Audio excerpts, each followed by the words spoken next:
Impact of medicinal cannabis as an adjunct to conventional therapy in diabetic neuropathy. By Mustafa Yassin and Drew Robinson. Background: diabetes mellitus is increasing in prevalence in the Western world. Its estimated prevalence currently is about 30% of diabetic people, making it the most common complication of diabetes. Diabetic neuropathy is unfortunately the most common complication associated with a common malady, increasing in prevalence by 5% a year. None of the disease-modifying drugs that have been designed to target multiple metabolic pathways has proven effective. Thus, the treatment currently is mostly symptomatic. The current study assessed the ability of cannabis added to maximal conventional therapy to ameliorate diabetic neuropathy symptoms.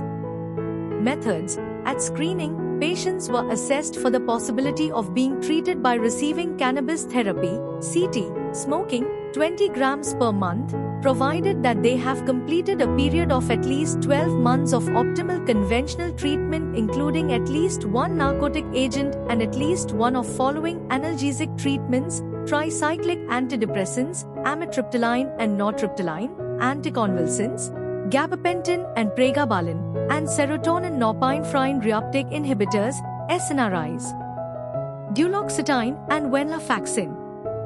Patients suitable for CT were treated for at least 3 months more with alpha-lipoic acid 600 mg, vitamin B complex, duloxetine 30 mg and tramadol 100 mg up to thrice a day.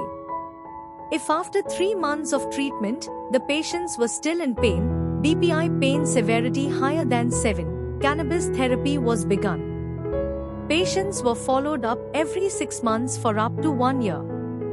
The following patient-reported outcome scores, PROs, were collected: VAS pain intensity, VAS pain severity, BPI pain severity, BPI pain interference, and SF12. Results: in this study, 89 patients were screened. Out of 89, 15 improved after 3 months of maximal conventional therapy and thus did not meet the inclusion criteria of minimal pain severity. 74 patients began cannabis therapy and results are available after 6 months for 73 of them, and 70 patients were followed up to 12 months. 474 patients stopped CT, 174th due to ileus, 374th due to pain resolution. BPI pain severity decreased from 9.4 plus or minus 0.8 to 4.3 plus or minus 1.7 at 6 months, while pain interference decreased from 8.6 plus or minus 1.1 to 3.7 plus or minus 1.6.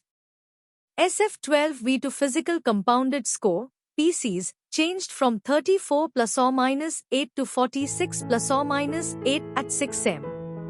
Conclusions: the addition of CT leads to substantial pain reduction accompanied by a decrease in HbA1c, while quality of life questionnaire scores improved. The mechanism leading to improved diabetic control is not known at this time and requires further study.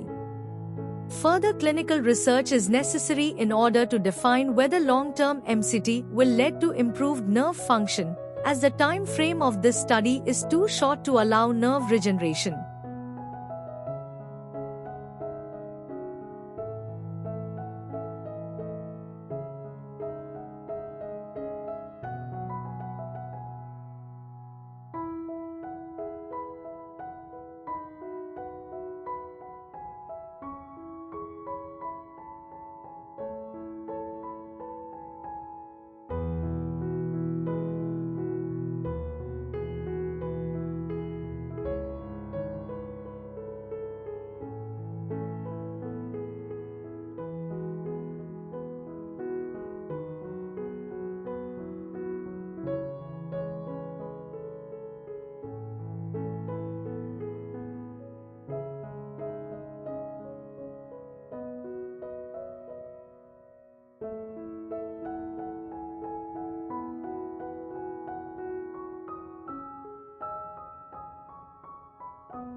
Thank you for watching this video.